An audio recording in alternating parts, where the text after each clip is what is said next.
그게 또 문제예요. 이거 참 큰 문제입니다. 소규모 재건축 사업이잖아요. 근데 소규모를 빼면 재건축.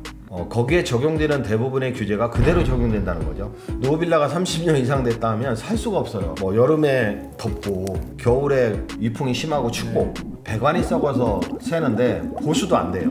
이런 지역을 일반 서민들이 거주하는 소규모 노빌라를 재건축한다는데 왜 그런 규제를 하고 있는지 모르겠습니다. 입법하시는 분들은 이런 문제점을 알고 계시는지 모르겠어요. 좀 더 자세하게 투자 시점이나 투자 포인트도 좀 짚어주세요. 가로주택 정비 사업은 그래도 그 추진 동력을 얻기 위해서는 조합 설립이 돼야 되거든요. 네. 조합 설립 이후에 투자하는 게 안전하군요.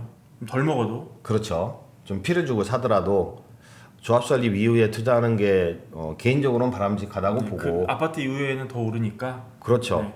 근데 그 전에 투자를 하시면 상당히 저렴하게는 살 수는 있는데 추진 세력의 그 능력이나 이런 거에 따라서 좀 늦게 진행이 될 수도 있겠죠. 이따 조합 설립까지 띄우면은 웬만하면 쭉쭉 가나 보나요? 여기서는 그 가로주택에서는. 조합 설립까지 갔으면 추진 속도가 엄청 빠르게 진행됩니다. 근데 마지막으로 또 체크해야 될 게 있는데 조합 설립이 됐다고 무조건 가는 건 아니에요. 왜냐하면 소규모 주택 정비 사업 아니겠습니까? 예. 이거 뭐 현대건설이나 뭐 GS건설이 뭐 나서서 그렇죠. 주민 설득하고 뭐 한남성구역이나 반포 일다지처럼 네. 뭐 대규모 조직을 가지고 주민 설득하는 작업을 안 하거든요. 그렇죠. 여력도 없고요. 네. 남는 장사가 그들 기준에 의할 때는 아니기 때문에 결국은 추진 세력도 봐야 돼요. 누가 추진하는 거냐 이거를.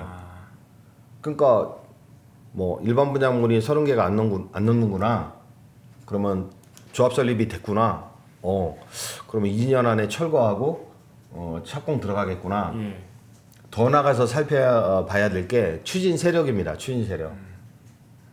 보통 저희는 동네 브로커라고 얘기하는데 그 종합건설 명함을 사귀고 다니죠. 종합건설 명함을 가지고 다니는 분들도 사실 알고 보면 종합건설 면허가 없는 뭐 사기꾼이네. 단순 브로커인 경우가 많아요. 네. 이런 현장들이 정말로 많습니다. 정말 조심해야겠네요. 네. 예컨대 뭐 성동구의 어느 지역도 저희가 사업 설명회도 하고 했는데 그 경쟁 세력이 있어요. 예. 근데 사업 규모가 350억 정도 되거든요. 건축비하고 뭐 금융이자하고 계산해 보면 350억 정도 되는데 경쟁 세력에 그 종합건설이라고 얘기를 하는데 저희가 볼 때는 그러니까 종합건설 면허만 빌려가지고 해장 명함을 가지고 다니는 분들인데 네. 면허를 빌린 그 종합건설의 매출이 몇십억밖에 안 돼요. 근데 몇십억밖에 안 되는 종합건설이 350억 사업을 감당할 수 있느냐 못합니다. 일단은 금융 PF에서 시공사 자격이 안 돼요. 네. 그래서 사업 추진을 진행을 할 수가 없어요.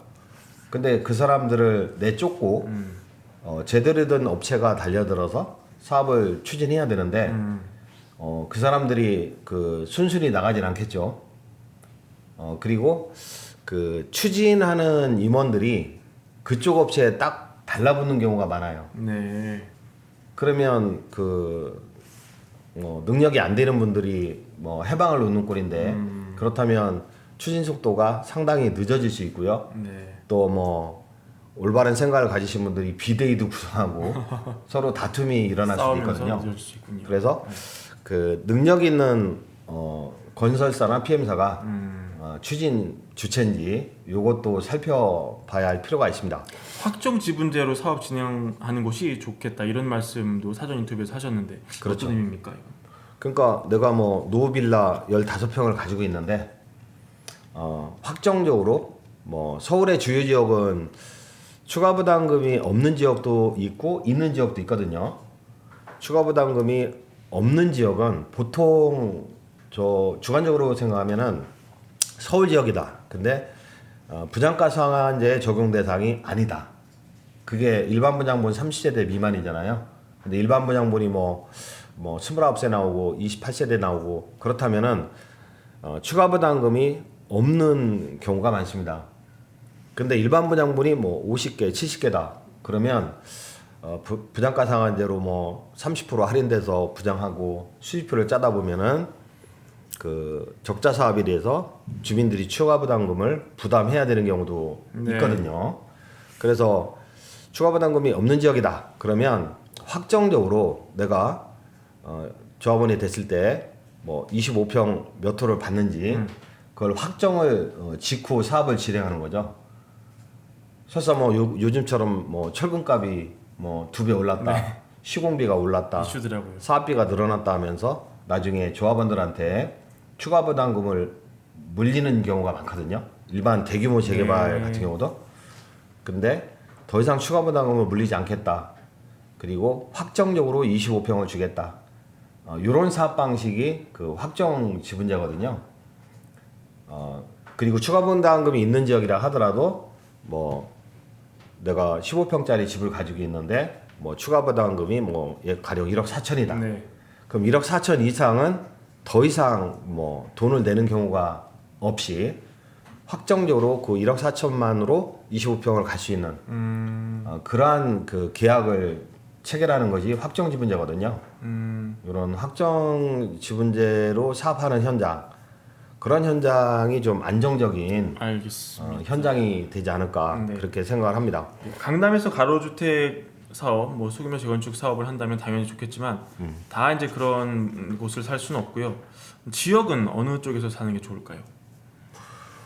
근데 저는 개인적으로 그 제가 선호하는 지역은 그 나무가 있고 나무가 있고. 물이 있고 이런 그래서 좀 시골틱한 걸 좋아하니까 그러면, 네. 주거 목적인 경우는 뭐 어느 지역이 좋다. 특히 뭐 투자라는 말을 쓰긴 하지만 예. 그래서 집으로 돈 벌 생각은 안 하셨으면 좋겠어요. 개인적으로. 근데 어느 지역에 내가 선호하는 지역이고 내 직장도 가깝고 근거가 되는 지역인데 그 집을 샀다. 근데 그 가격이 오른다면 할 수 없겠지만 그 꼭 투자 목적으로 어느 지역을 투자해라 이렇게 저는 질문을 많이 받는데 어느 지역을 투자해라 했을 때 제가 제대로 된 답변은 안 드립니다. 그냥 살고 싶은데 살고 좋은데 살기 편한 곳 이런 곳에 투자를 하셔라 이렇게 말씀을 드리는데 네. 그래도 조금만 말씀을 드린다면 아무래도 2호선 라인 2호선 라인이요. 그 다음에 9호선 라인 서울시 9호선 같은 라인. 경우는 네. 그리고 신분당선 라인 네. 그 언저리가 좋지 않을까. 특히 신분당선 라인은 뭐 판교, 용인, 뭐 수원 라인 아니겠습니까? 그렇죠. 근데 그런 지역이 그 급여가 많은 연봉이 센 예. 그런 직군들이 그 많이 입주하는 지역이거든요. 거기도 가로주택을 많이 해요. 그럼요. 뭐 용인, 수원 이런 데도 노후빌라 단지 많습니다. 그렇군요. 알겠습니다. 네. 조금 더 깊숙이 들어가 보겠습니다. 자, 이렇게 여러 가지 옥석 가리기를 통해서 빌라를 하나 찍었습니다. 근데 요새 뭐 오세훈 시장 당선으로 또 한번 서울에 재개발 열풍이 불지 않겠냐 이런 얘기도 나오고 있거든요. 그래서 이 가로주택이 될 거로 기대하고 샀는데 초기 단계 네. 이게 그냥 재개발로 갈지 아니면 뭐 국토교통부가 추진하는 공공 재개발로 갈지 이게 잘 모르겠단 말이죠. 어떻게 해야 정확하게 딱 찍을 수가 있나요? 그 가로주택 중개 사업지를 뭐 빌라를 내가 샀다. 예. 샀는데 이게 재개발 구역으로 간다고 한다. 네. 그럼 더 좋은 거죠. 더 좋은 건가요? 더 좋은 거죠. 예, 예. 뭐 예컨대 아파트 2동짜리 단지에 입주하려고 했는데 물론 사람들은 대규모 단지를 선호하는 경향이 있잖아요. 있죠. 근데 재건축 가능성도 없는 용적률 다 찾아먹은 뭐 지은 지 한 20년 넘은 사업성도 별로 없는 그런 지역의 대단지보다는 그래도 아까 말씀드린 그런 라인에 한두 동이라도 그 역세권이라든지 뭐 학군이 좋다든지 그리고 양질의 직장이 인근에 있다든지 이런 지역에 두 동 뭐 세 동에 그런 아파트 단지가 오히려 더 투자 메리트는 있다고 보거든요. 네. 그래서 내가 뭐 소규모 재건축 지역에 투자를 했는데 이게 재개발이 된다고 하더라. 그럼 더 좋은 일이고요. 근데 일반 민간 재개발은 몰라도 공공 재개발 요즘 기사에 많이 뜨잖아요. 예. 근데 공공재개발은 조금 제가 한 말씀을 드리자면 공공재개발로 하겠다고 발표된 지역이 있어요. 근데 그 지역이 재개발 구역으로 이미 묶여 있다. 예컨대 바로 생각나는 지역이 전동 구구역 뭐 이런 데는 이미 재개발 구역이잖아요. 네. 이미 재개발 구역인데 건축 제한이 들어가 있잖아요. 건축 제한이 들어가 있는 지역인데 추진 속도가 안 나니까 공공 재개발로 용적률 혜택도 줘가면서 공공 재개발하겠다. 그러면 호재죠. 그리고 실제로 사업 속도가 빨라지겠죠. 그런데 재개발 해제 지역을 공공 재개발하겠다고 발표된 지역이 꽤 많거든요. 네. 근데 재개발 해제 지역은 이미 건축 제한이 풀려서 신축 분야도 많이 들어섰고요. 각종의 이해관계인들이 모여 있는 지역인데 뭐 균일화된 뭐 빌라 단지도 아니고 상가도 있고 뭐 임대 시행 목적물도 있고 주거용도 있고 섞여 있는 지역인데 재개발 해제 지역을 다시 공공 재개발로 추진하겠다. 거기까지는 좋은데 기준일 이후에 매수자한테는 입주권을 안 주잖아요. 네, 맞아요.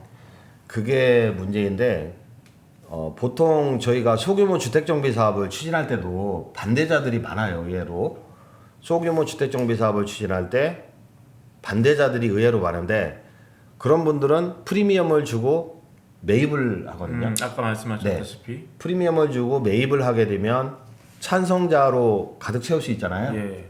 근데 공공재개발을 하는데 신규 투자자에게 입주권을 안 주겠다. 그렇다면 동의호를 충족하기가 정말 쉽지 않다. 이걸 실무 경험상 빼올 수가 없는 거네요. 네. 그죠? 반대하시는 분들한테는 충분한 프리미엄을 주고 새로운 투자자로 교체를 해야 됩니다. 네. 새로운 투자자로 교체를 하게 되면 찬성자 수가 많아지잖아요. 예. 그래서 이런 상태에서 스타트 하고 나서 1년 내 3분의 2 동의를 얻는다는 게 쉬운 일은 아니다. 그래서 저는 공공재개발을 좀 회의적으로 보는데 네. 그게 사업이 이루어지기가 쉽지는 않겠다. 다만 기존에 건축 제한이 되어 있는 재개발 구역이다. 그렇다면 이미 투자자들로 채워져 있거든요. 그 반대자들이 많지 않아요. 빨리 하기를 원하는 사람들이 많고요. 그리고 신축이 제한되어 있다 보니까 조합원 수가 많이 늘어난 경우도 아니고 그래서 사업이 쉽게 원활하게 이루어지지 않을까 이렇게 생각이 되고요. 네. 알겠습니다. 네. 그 서두에 이 세 가지를 소개를 하셨어요. 자율주택 정비 사업, 빌라에서 빌라로, 가로주택 정비 사업, 빌라에서 아파트로. 하나가 지금 남았거든요. 소규모 재건축 사업. 이거는 뭐 비슷하면서 좀 다를 것 같은데 어떤 겁니까? 그게 또 문제예요. 네, 또 문제예요 이것이. 이거 참 큰 문제입니다. 일단 이게 뭔지부터 좀 알려주세요. 소규모 재건축. 그러니까 소규모 주택정비법은 세 가지 사업 유형이 있다고 했는데 자율주택 정비 사업, 가로주택 정비 사업, 그다음에 소규모 재건축 네. 사업. 그러니까 아파트에서 아파트예요? 소규모 재건축 사업인데 네. 물론 아파트에서 아파트로 기획하는 경우가 많습니다. 네. 근데 아까 가로주택 정비 사업지는 가로에 접해 있어야 된다고 했잖아요. 예. 적어도 한 3면이. 근데 노후빌라 단지가 40세대, 60세대, 부지도 700평, 800평, 1000평. 그럼 충분히 아파트가 들어설 만한 자리잖아요. 근데 가로가 한 면밖에 없는 지역이 많습니다. 네. 가로가 한 면밖에 없다면 이거는 가로주택 정비 사업지도 아니고 그 세 번째 유형인 소규모 주택 재건축 사업을 할 수밖에 없어요. 그렇군요. 이거는 200세대 미만의 그 노빌라 단지의 소규모 재건축 사업을 많이 하거든요. 예. 그 서울시에도 그 조합 설립된 데가 여러 가운데 있고요. 그 지방에도 여러 가운데 있거든요. 네. 근데 문제가 소규모 재건축 사업이잖아요. 근데 소규모를 빼면 재건축. 사업. 이거 엄마 아파트 재건축 생각나죠? 거기에 적용되는 대부분의 규제가 그대로 적용된다는 거죠. 그러니까 가로주택이나 소규모 재건축이나 사실은 큰 차이는 없는 건데 얘는 재건축 이름이 붙어가지고 재건축에 있는 규제가 거의 다 들어가고 가로주택은 거의 안 들어가고 엄청난 차별이 있는 그렇죠. 거네요. 소규모 재건축 사업은 그 가장 먼저 그 눈에 띄는 기재가 그 재건축 초과이익 환수제 있잖아요. 네, 제초한. 예. 재건축 제초안이 들어가요. 그리고 기준일 이후에 취득한 사람은 2년 실거주 해야 되고, 그다음에 조합 설립 이후에 지위 양도의 제한. 그러니까 조합 설립 이후에 그 주택을 10년 보유 5년 매수했다. 네. 매수했을 때 입주권이 없는 거죠. 네. 근데 문제가 소규모 재건축 조합 설립된 지역을 보면 분명히 제초한 대상이 되고 2년 실거주해야 되고 팔아먹지도 못하고 네. 이런 규제가 있는데 그 순수한 그 원주민들은 이런 사실도 모르고 조합 설립에 동의를 한 거죠. 그런 지역에 일반인들이 투자를 한다면 낭패를 보는 거 아니겠습니까? 그러게요. 일단은 입주권을 얻지를 못하잖아요. 근데 이러한 폭탄 같은 지역이 정말 많습니다. 그러니까 이분들은 약간 가로주택이라고 생각을 하시고 네. 산 경우도 많겠어요. 동네 부동산 가도 가로주택 정비 사업이라고 해요. 와. 근데 가로주택 정비 사업이 아니라 소규모 재건축 사업지라는 거죠. 이게 정의되는 법도 같고 되게 헷갈릴 것 같거든요. 뭐 빌라 뭐 생긴 것도 비슷하고 네. 그죠? 생긴 모양도 비슷하고. 예. 근데 이런 데 투자해서 낭패 보는 경우가 많죠. 그렇군요. 완전히 그냥 물리고 현금 청산 당하는 거네요. 그렇죠. 사면은. 맞습니다. 와. 그래서 그 구청에 가서 과연 이게 가로주택 정비 사업지냐 소규모 재건축 사업지냐 요것도 확인을 해야 돼요. 정확히 확인을 해야겠네요. 네. 어떤 현장들은 주민들이 나중에 네. 그 사실을 알았어요. 예. 안 하겠다 이거죠. 안 하겠다. 네.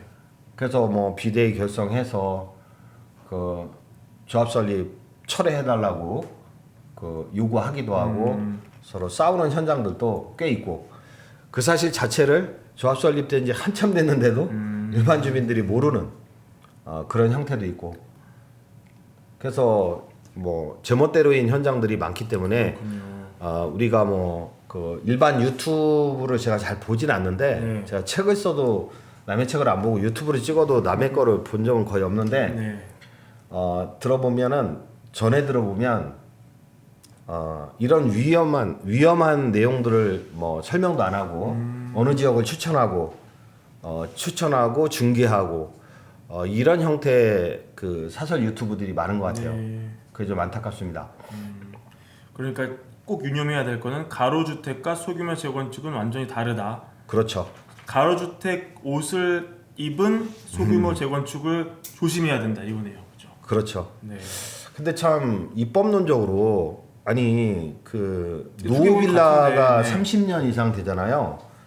노후빌라가 30년 이상 됐다면 살 수가 없어요. 예. 뭐 여름에 덥고 너무 덥고 겨울에 뭐 집안에 걸레가 얼 정도로 위풍이 심하고 춥고 그리고 배관이 썩어서 새는데 보수도 안 돼요. 이런 지역을 일반 서민들이 거주하는 소규모 노후빌라를 재건축한다는데 왜 그런 규제를 하고 있는지 모르겠습니다. 입법하시는 분들은 이런 문제점을 모르실 것 알고 같아요. 계시는지 모르겠어요. 다른 것도 모르실 것 같아요. 네. 저도 사실 오늘 알았거든요 지금. 그러니까 뭐 음마아파트 재건축 규제하는 거 이해를 하겠는데 이런 소규모 재건축 사업에 이러한 제한 사항은 전부 없애야 됩니다. 입법론적으로. 그러게요. 네, 정말 이 영상 보는 많은 분들도 동의를 하실 것 같습니다. 그래서 국토교통위 소속 위원님들은 좀 이런 문제점을 좀 인식하시고 보시기 바랍니다. 네. 소규모 주택 정비 사업을 좀 활성화하기 위해서 이런 각종 제한을 좀 없애 주셨으면 뭐 좋겠습니다. 네. 오늘 나오셔서 많은 얘기 해주셨는데요. 마지막으로 그동안 저희가 다루지 않았던 얘기 중에 꼭 하셔야 되는 말씀 있으면 좀 부탁드립니다. 뭐 짧게 정리를 하면 뭐 자유주택 정비 사업 뭐 집합건물법에 따른 뭐 재건축 사업 그 3층짜리 빌라를 5층으로 만드는 사업 이런 사업지도 괜찮은데 뭐 투자 시점은 80% 이상 동의를 얻은 그런 현장이면 좋겠고 물론 입지도 봐야 되겠지만 그다음에 가로주택 정비 사업 같은 경우는 뭐 주택, 빌라, 상가 이렇게 혼합된 그러한 지역이 아니라 어차피 다 건축 제한이 들어가는 건 아니거든요. 그래서 노후 빌라가 모여 있는 그리고 빨리 입주하기를 원한다면 일반 분양분이 30세대가 넘지 않는 그런 지역에 투자하면 바람직할 것 같고요. 예. 그다음에 마지막 유형 중에 소규모 재건축 사업지는 조합 설립 이후에는 투자하면 절대로 안 된다는 그렇죠. 거죠. 네. 그런데 투자해서 현금 청산당하는 그런 일이 발생하면 안 되겠다. 네. 그래서 주변의 학군이나 뭐 직주 근접 이런 것들을 따져서 그 투자를 해야지만 그러한 법률적인 주의사항에 유의해야 된다. 네. 아, 나 이것도 저것도 모르겠다. 그러면 매입하기 전에 관할 구청에 가서 뭐냐 이게? 네. 네. 정체가 뭐냐? 이 지역에 내가 뭐 사도 입주권 나옵니까? 이런 사정을 좀 물어보고 투자했으면 좋겠다. 그리고 마지막으로 추진 주체의 말씀을 또 한 번 드리면 네. 이런 소규모 주택 뭐 재건축하는 지역에 뭐 대규모 현대건설, GS건설이 관여하는 데가 아니다. 추진 주체 자체가 영세 브로커인 경우가 많다. 그래서 추진 주체를 잘 살펴보고 투자를 결정해야 된다. 이런 소규모 주택 정비 사업을 진행하다가 그 중간에 망가지거나 입주를 못하는 극단적으로 입주를 못하고 나의 재산만 낭비하는 그런 지역들이 정말 많아요. 그래서 추진 주체가 누구냐, 요것도 좀 살펴봐야 되는 아주 중요한 문제인 것 같습니다. 네. 근데 일반인들이 추진 주체가 믿을만 하냐, 그렇지 않느냐를 알아내기는 쉽지 않을 것 같거든요. 뭐 이렇게 꿀팁 같은 거 있습니까 혹시? 보통 동네 영세 건설사들이 추진을 많이 하거든요. 네. 그러면 그 건설사의 상호를 검색을 할 수 있어요. 네.